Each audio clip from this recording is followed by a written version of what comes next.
As he bent down to water the cracked earth, John Miller saw something that wasn't water, and for a heartbeat he even forgot his thirst. The sound didn't come from the pitiless sky, or from the hot wind sweeping across the yard. It came from below, a faint metallic chime, thin and out of place, as if the ground were chewing on a secret. John, a humble man whose hands were cut and hardened by the sun, pulled back his shovel the way one might remove a hat before a mystery. Every stroke so far had returned only dust and memories of what once was green. Digging was his last hope before selling his dream for scrap. For months the rain had been nothing but a broken promise on the horizon. Animals drank shadows. The children traced rivers in the dust. Mary Lou Johnson counted the buckets as if she were counting heartbeats. 2 more, maybe 3, and it's enough. But it was never enough. That was when the metal sang. Tlim. John knelt and blew the bottom of the hole clean. Under the hard crust appeared a worn but solid iron ring, crossing the mouth of a circle of stone.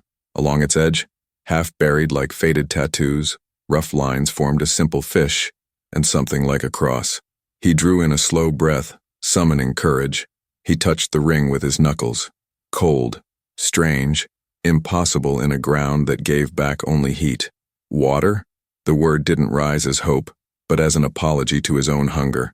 Suddenly the drought felt smaller than the secret buried beneath. If it was an old well, there was a chance. If it was a trap, a risk. If it was a memory, a pain. From the hole rose a breath of cool air that didn't belong to that afternoon. It smelled of stored wood and extinguished candles.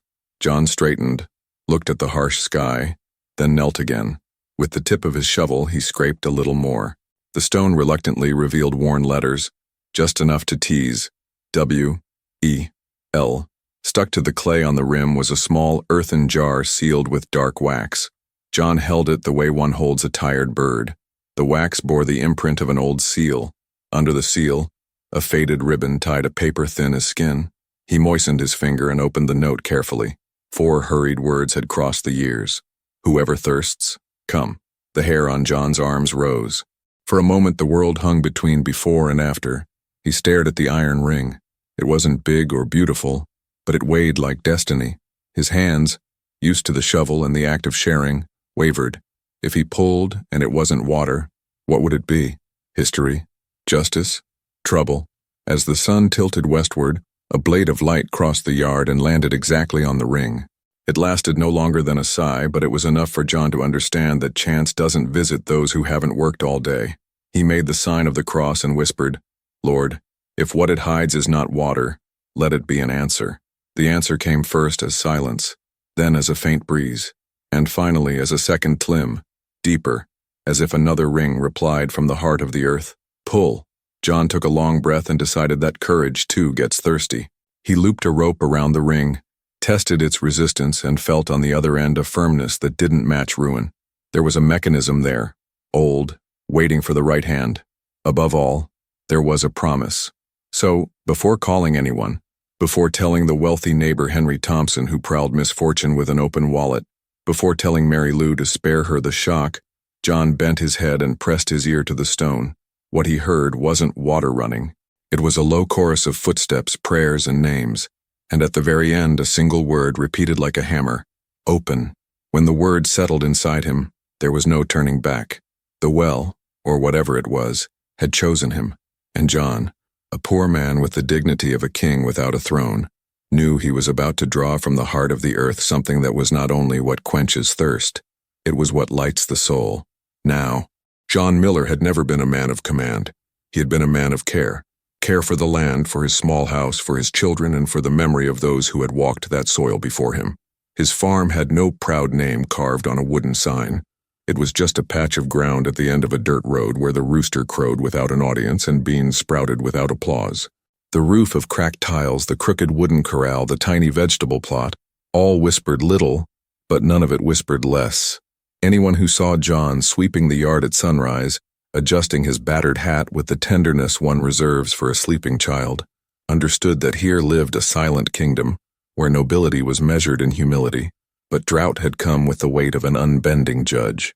First it shrank the shallow creek, then it boiled away the puddles, and then it stole the green even from memories. Corn failed, cassava thinned, and the chickens learned to scratch at dust. The sun, a collector without mercy, hammered down on each day. John woke before dawn and did the arithmetic that hunger imposes.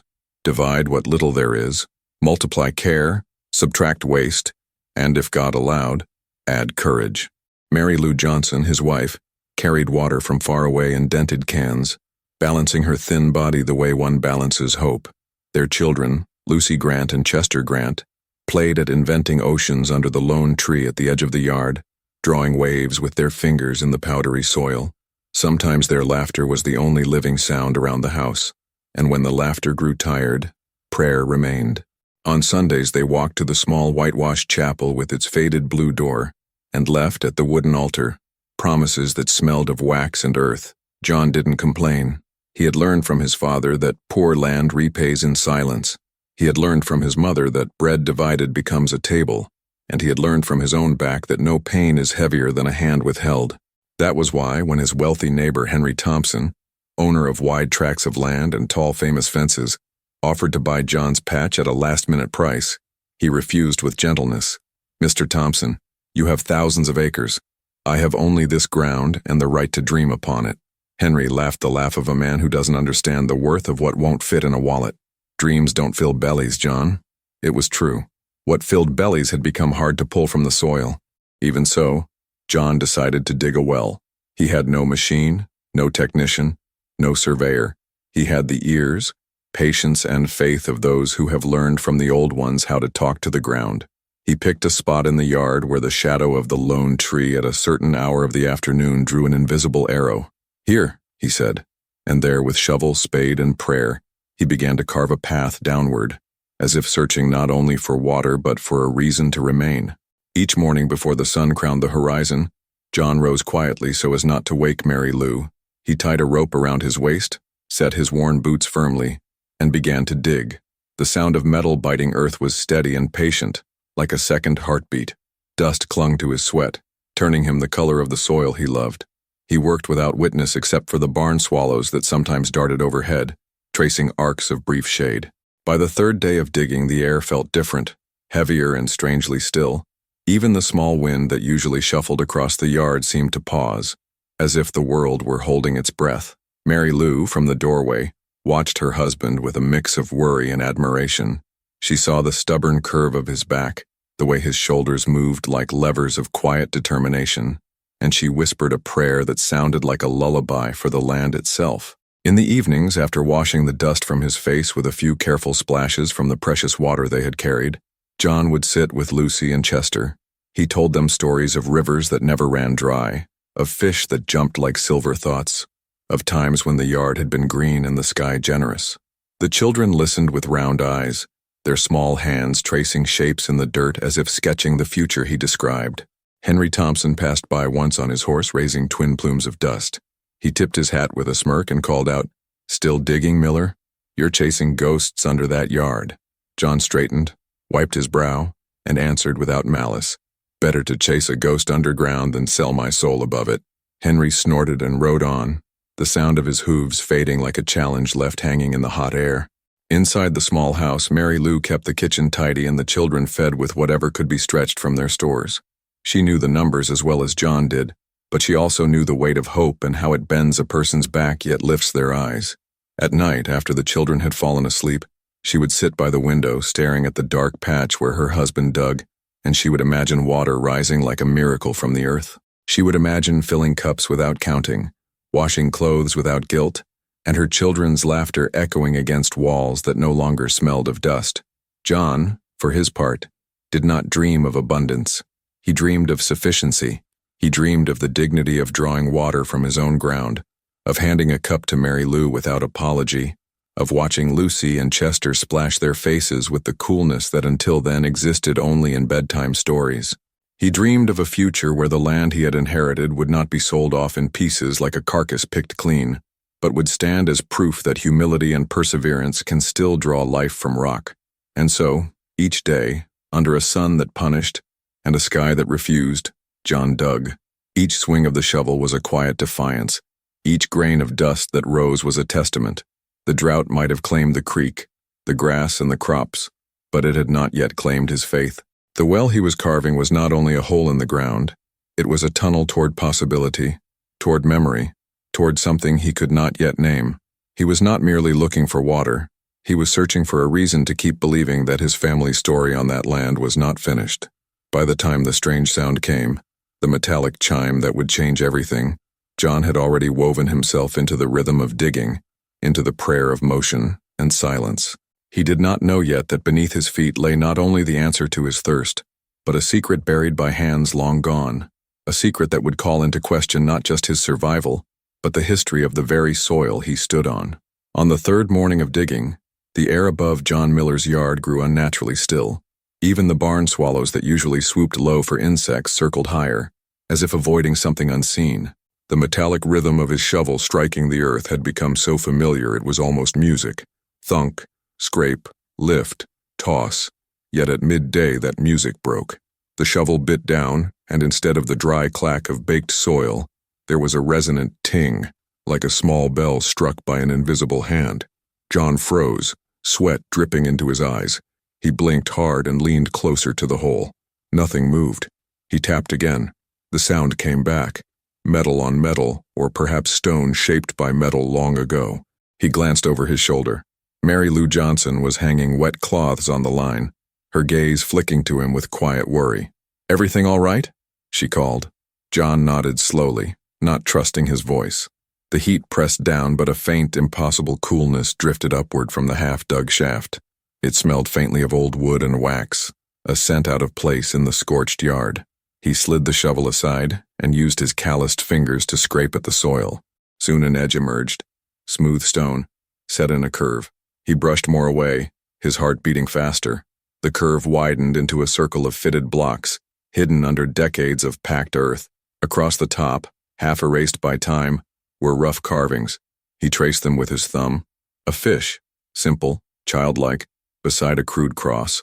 A memory stirred from a school book he had once leafed through in a faraway childhood. The secret symbol early Christians used when they could not speak their faith aloud. But what was it doing here, under his yard? Beside the stone circle, his fingers struck something smaller. He tugged gently and freed a clay jar sealed with dark wax. A faded ribbon clung to its neck, holding a scrap of paper so thin it nearly tore in his hands. He moistened his fingertip, unfolded it carefully, and read 4 hastily written words. "Whoever thirsts, come." The phrase thundered through him. Could it be some remnant of an old communal cistern built during an ancient drought? Some forgotten shrine? The cool breath rising from below felt like a message. He cut the wax seal with his knife, prying open the jar. Inside lay a folded scrap of cloth and, hidden within, a fragment of a map. It showed a circle, the very circle at his feet, and a series of arrows pointing downward. Beside them, in blocky script, 3 words repeated: water, prayer, justice. John's heart hammered against his ribs. He looked around the yard as though the earth itself might be watching. Mary Lou had stopped hanging clothes. Lucy and Chester stood under the tree, silent, sensing something different in their father's posture. As the afternoon sun slanted west, a narrow blade of light slipped through the branches and landed directly on the iron ring embedded in the stone. For an instant it gleamed like a signal, then faded. The timing felt rehearsed by decades, a ritual enacted without witnesses until now. John swallowed. "If I pull this," he murmured, "what will come out? Water, memory, or trouble?" That night he told Mary Lou what he had found. She wiped her hands on her apron, eyes alert the way a woman's eyes become when they read signs in a man's face. She ran her fingers over the map fragment, over the words, and crossed herself slowly. If it's from the old ones, it's sacred. If it's from people, it's history. If it's from God, it's a miracle. Whatever it is, John stepped softly. But word travels faster than a cart on a smooth road. By dawn, the story of a hidden well under John Miller's yard had reached the edges of the community. Henry Thompson arrived on horseback, 2 plumes of dust rising behind him, wearing the expression of a man who smells profit where others smell mystery. He peered down at the circle and sniffed the cool air. The same gooseflesh that had prickled John now slid over Henry, but in him it turned to calculation. "Looks like an old cistern my folks once used," he said. "All this land used to be one piece, you know. If there's water, we'll talk. If there's something else, we'll talk too." John's jaw tightened, but he spoke without anger. "This is my yard, Henry. My shovel found it. You know that." Henry gave a thin smile. We'll see. Later that morning, the family's friend, Walter Davis, came walking up the road, hat in hand. He had the gentle voice of a churchgoer and a habit of quoting scripture without warning. He crouched by the stone circle, tracing the fish with a fingertip. This sign was used by believers hiding from persecution, he murmured. Could be there's a chapel under here. Could be bones. Could be a story the earth's been keeping safe. As if summoned, Father Joseph Moore arrived soon after, carrying a rosary polished by many dry seasons. Opening is an act of courage, my son, but also of reverence, he said. If it's water, we share it. If it's history, we guard it. If it's a miracle, we kneel. John hesitated. His hands weren't afraid of weight. They were afraid of disrespect. All day he sat under the tree staring at the iron ring, feeling as though it were a question and an invitation. By evening, Lucy Grant tiptoed to the edge and pressed her ear to the stone. Daddy, the ground sings softly, she whispered. Chester scooped a handful of soil, blew on it, and the dust swirled briefly in the golden air. Mary Lou laid a hand on John's shoulder. You always said the earth answers when you ask the right way, she reminded him. On the third afternoon, John made up his mind. He tied a rope around the ring and tested the weight. The circle shifted a finger's breadth, then stopped like a door waiting for a password. He brushed the edges clean with an old brush until hidden letters emerged, still legible despite the years. Well of the promise. With Walter, Father Joseph, and even Henry lending hands, though each for his own reasons, they lifted the heavy stone lid. A smell rose, not of mold, but of stored wood, extinguished candles, and ancient pages. A narrow stone staircase spiraled downward into a dimness that seemed to breathe. The square of sky above became a window of light for the underground. I'll go first, John said, tucking a flashlight under his cap. It's my yard. If there's danger, let it fall on me first. The first step groaned beneath John Miller's weight but held like an old soldier remembering duty. The second gave a hollow note that echoed up the throat of the shaft and rippled across the yard, turning heads. John paused, lifted his eyes to the bright square of sky, and saw silhouettes leaning over the rim. Mary Lou Johnson's small, steady figure, Lucy and Chester Grant shoulder to shoulder, Walter Davis with his hat pressed to his chest, Father Joseph Moore standing very still, and off to one side Henry Thompson, hands on hips, posture carved out of doubt and entitlement. Only to the turn, Father Joseph called. If the air burns your lungs, you climb right back. It won't, Henry muttered. If they built it proper, it'll breathe. These old things breathe. The confidence in his voice wasn't comfort, but claim. John took another step, then another, the beam of his flashlight combing the walls. The stones were tight laid, hand-fitted, the kind of workmanship that takes time and faith. Dust motes hung in the light like tiny, drifting seeds. A subtle coolness kissed his cheeks. The scent of old wood and spent wax deepened. He listened, truly listened, and beneath the faint hiss of his own breath there was a hush that felt curated, as if silence itself had been stored here and was now being let out by degrees. At a shallow landing, the stairs curled left. John crouched, ran his fingertips along the mortar, and felt a faint seam, stone meeting stone in a deliberate join. The flashlight grazed a chalk mark no wider than a fingernail, a little fish pointing downward. He swallowed. Someone meant for folks to find their way, he said softly, mostly for himself. Above, the rope at his waist tightened, Walter paying it out in careful lengths, Henry holding the tail end in a grip that felt proprietary. Mary Lou knelt, both hands around the line, her knuckles white. John, she called. I'm steady, he answered. Cool air, stone stairs. It's good work down here. That's what I said, Henry shot back, loud enough to be heard. Good work. Means somebody owned it. Somebody still does. Walter replied, mild and immovable. John moved on. The stairs spit him into a small antechamber, round and echoing, a shallow bowl cut into the earth. His light brushed a niche. Inside lay a stub of candle, the wick buried in a pool of hardened wax like a fossilized tear.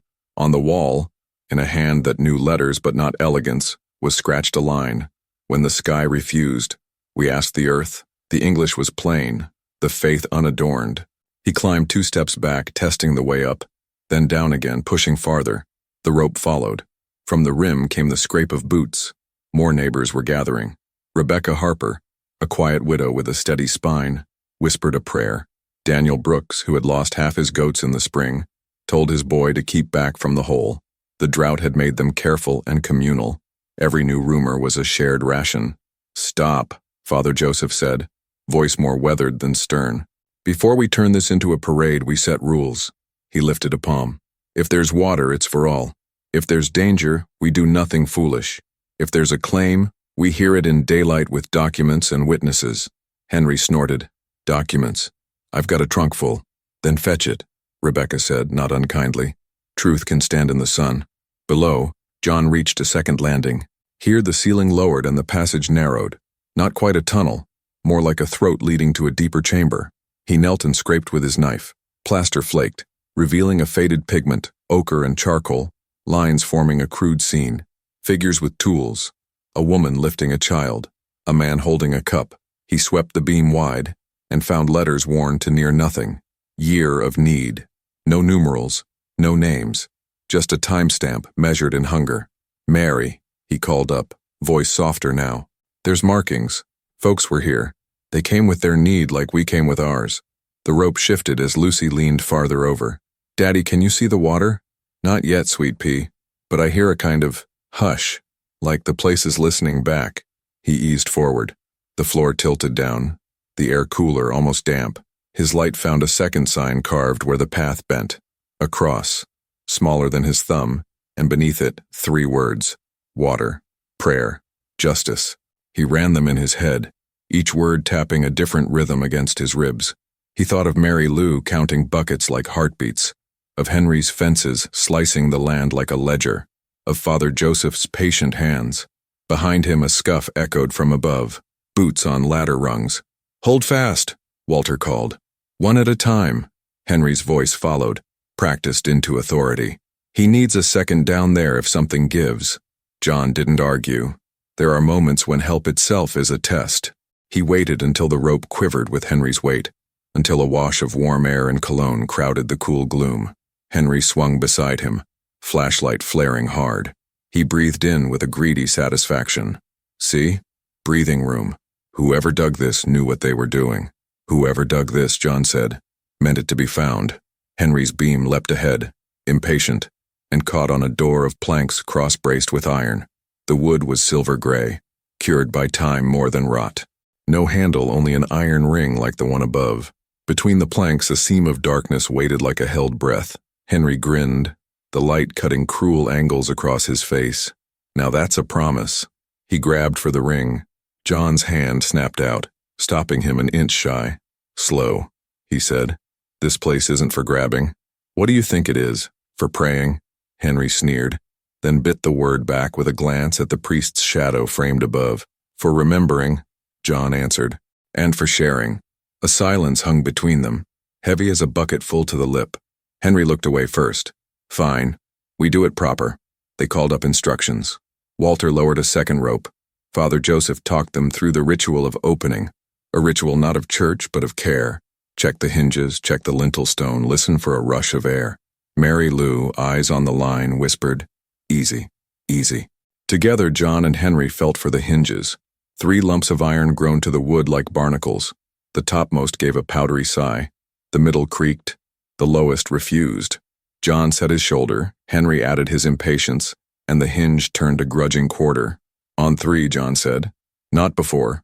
1, Henry counted, breath hot. 2, 3. They pulled.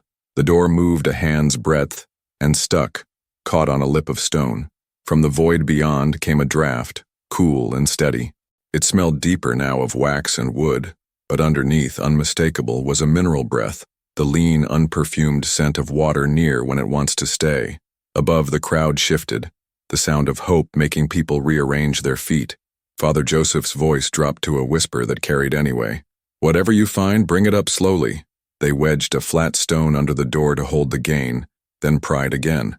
The gap widened. Dust drifted in the flashlight beams, like tiny comets. John slipped his hand through and felt nothing but space. He swept the light and glimpsed a low chamber beyond, round as a bowl. The floor pitched slightly toward the center where something squat rose. A basin? An altar? His beam jittered with his pulse. Henry hissed, "There," and his light found a box against the wall, knee-high, iron-banded. A faint symbol, no bigger than a coin, was branded into the lid. The fish again, circle beside it, between the two symbols. A score mark like the hyphen in a forgotten equation.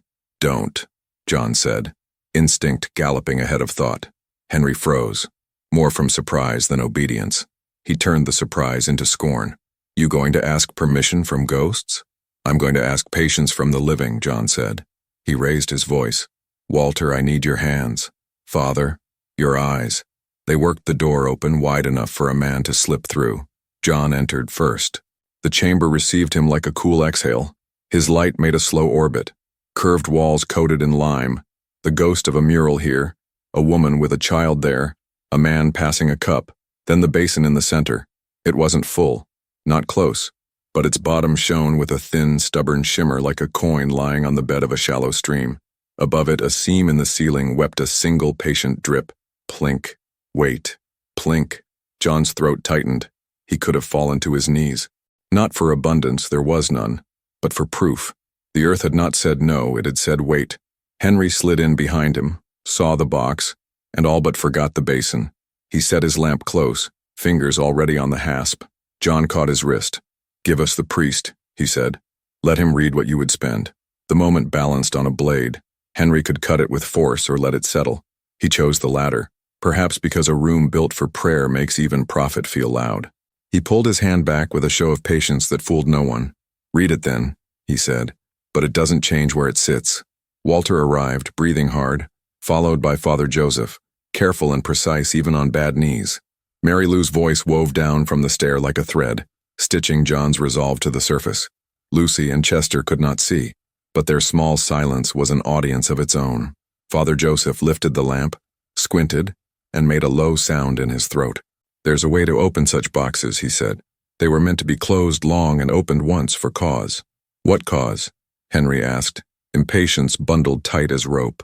The kind written on the wall, Father said, pointing at the faint words John had traced with his beam. Year of need. They knelt around the box. John's palm rested on the wood.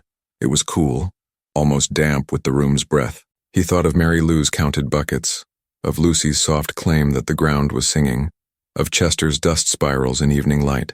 He thought of Henry's fences, sharp as arithmetic. He thought of Father Joseph's steady voice, of Walter's rope-burned hands, of Rebecca's quiet challenge. Truth can stand in the sun. Open it, Henry said, low now, almost reverent despite himself. Not yet, John answered, and the room, stone, air, drip, box, seemed to lean closer. We open it with everyone here, with eyes on what's inside so no one says later that shadows did the telling. He turned and called up the stair, voice sure finally. Bring them down, one by one. Careful.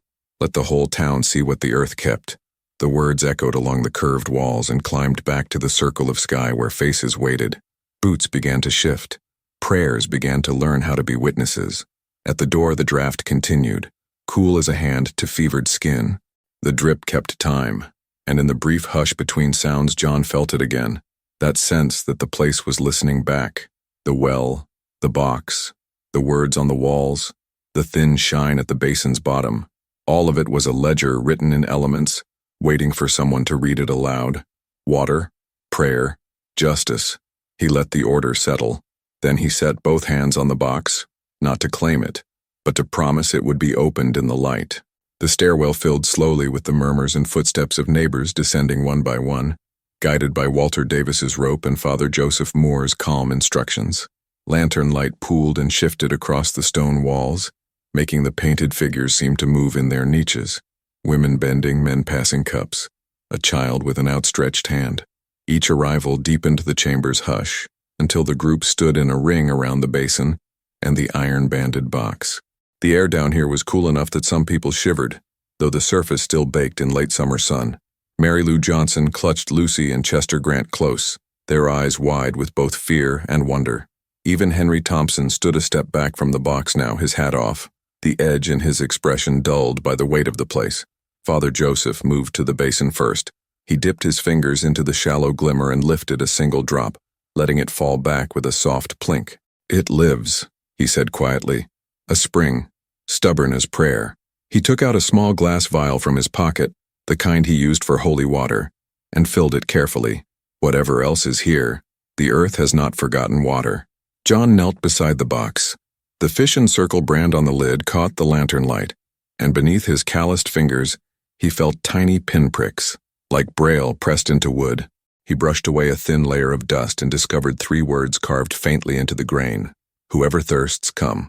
The same phrase from the jar above. His throat tightened. Walter crouched next to him, studying the hasp. No padlock, just a pin through the hinge. Old trick, meant to hold but not defeat a patient hand. He eased the pin out. The box gave a small sigh as though recognizing a touch after a long separation. "Before you open it," Father Joseph said, "remember why you're here." His gaze swept the crowd.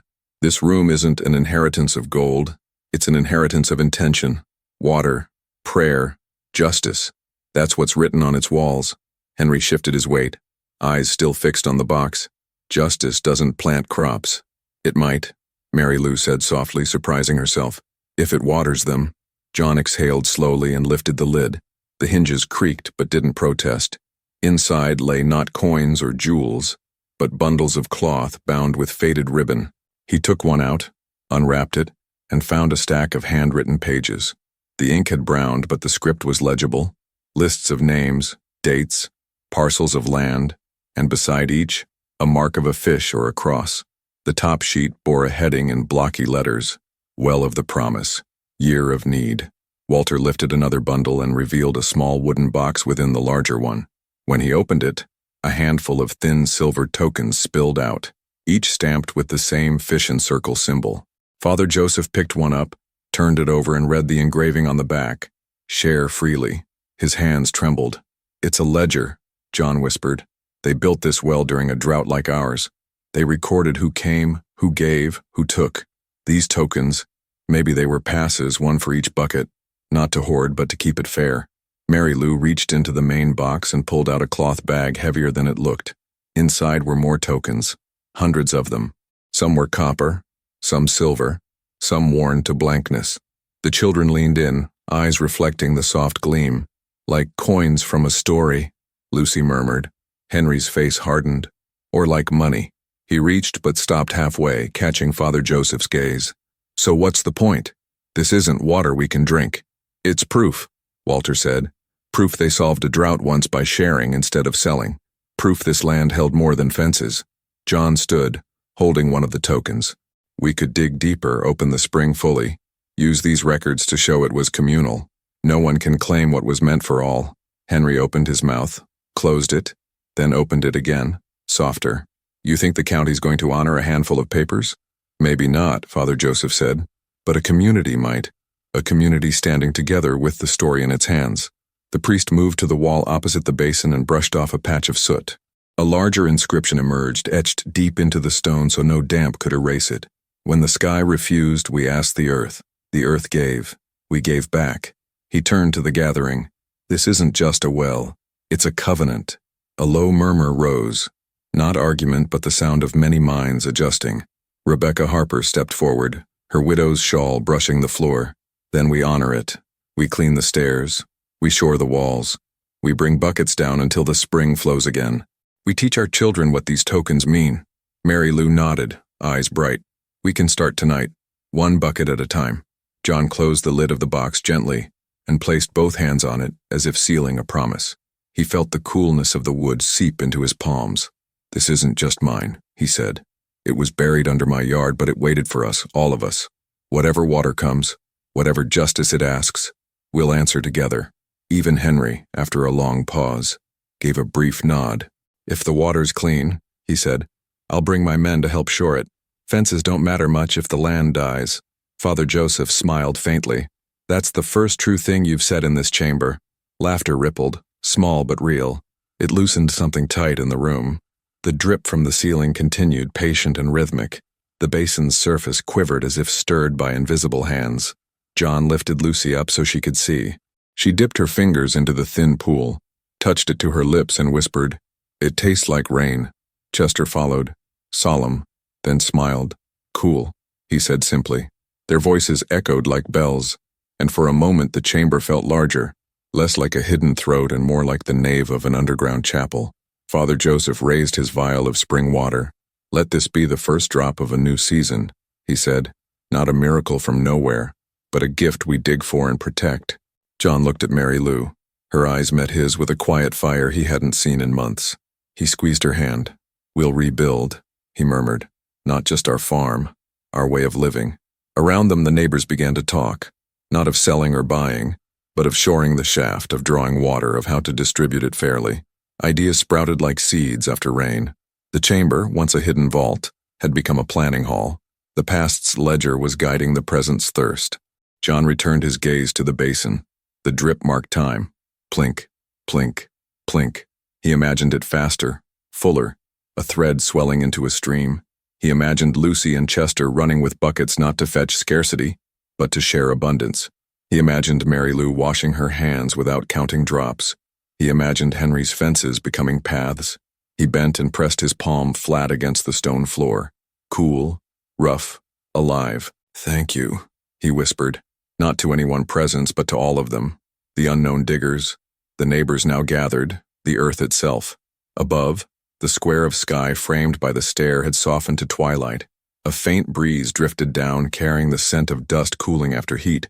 For the first time in months, John felt the day exhale around him. The well had given more than water. It had given a story, a pattern, a chance. And standing in the center of that underground room, his family and neighbors encircling the basin like witnesses at a baptism, John Miller understood. Survival is not just pulling from the earth, it is pulling together. He straightened, the token still in his hand, and raised it toward the fading square of sky. "Whoever thirsts," he said aloud, voice steady and carrying. "Come." The words rolled around the chamber, echoed up the stair, and rose into the evening air like a bell rung for a congregation not yet assembled. And somewhere deep in the stone, as if answering, the drip quickened by a heartbeat. When the last neighbor had climbed back to the surface and the lanterns were dimmed, John Miller remained a moment longer at the bottom of the shaft. The coolness of the chamber no longer felt like secrecy, but like an embrace. The basin glimmered faintly under his flashlight, each drop falling with patient purpose, and the box rested closed under a thin veil of dust that would never again be allowed to settle. He ran his palm once more over the carved words on the wall: water, prayer, justice, and let them settle inside him like stones in a foundation. Up above, twilight had deepened into a velvet dusk. The outlines of his humble yard looked softer, the cracked soil silvered by the rising moon. Mary Lou Johnson had set a kettle on the stove, though there was hardly anything to brew. Lucy and Chester Grant were curled together on the step, whispering about the fish symbol as if it were a secret friend. Even Henry Thompson, lingering by his horse, stared at the ground with a face stripped of its usual certainty. Something had shifted, not just under John's yard, but inside each person who had descended. John climbed the stairs slowly, carrying the thin vial of spring water Father Joseph Moore had left in his care. Each step upward felt like crossing from a history hidden into a history beginning. When he emerged into the night air, a breeze met him, faint but real, carrying the smell of dust turning to earth again. He held the vial up to the moonlight. It caught the glow and returned it in a trembling line. "It's only a few drops," he murmured, "but it's a start." Mary Lou came to him, her hands still smelling of bread she had somehow managed to bake that afternoon. "It's more than water," she said softly. "It's a way." She took the vial, kissed it lightly, and pressed it to her chest. "We'll make it flow." Around them the neighbors spoke in low voices about forming a committee, about digging carefully to open the spring fully, about using the tokens not as money but as memory. Each token a promise to draw only what was needed and to give back when the sky returned its rain. The drought had taught them hunger. The well was teaching them dignity. John listened without interrupting. For months he had shouldered his struggle alone, digging at dawn and dreaming at dusk. Now the struggle had become a circle, as tangible as the ring of stones in his yard. He thought of the unknown hands that had carved those first steps, sealed that first jar, left that first note. Whoever thirsts, come. They had not written their names, but had left their intent. Across decades of dust, that intent had found him. He walked to the edge of the hole, looked down at the dark spiral of stairs, and whispered a thank you, not to the well itself, but to the quiet stubbornness of people who, in another year of need, had chosen community over profit. It was a prayer without an address, yet it landed somewhere. He felt it. When Father Joseph joined him a moment later, the priest said nothing at first. They both looked at the stars coming out above the horizon. Then Joseph spoke, voice low. "This is how faith survives drought, John. Not only in heaven but in hands that keep digging." John nodded, unable to answer. The words were enough. By the time the neighbors drifted home and the yard fell quiet again, the Miller family stood together under the lone tree. The children traced the fish symbol in the dirt one last time before bedtime. Mary Lou slipped her arm through John's.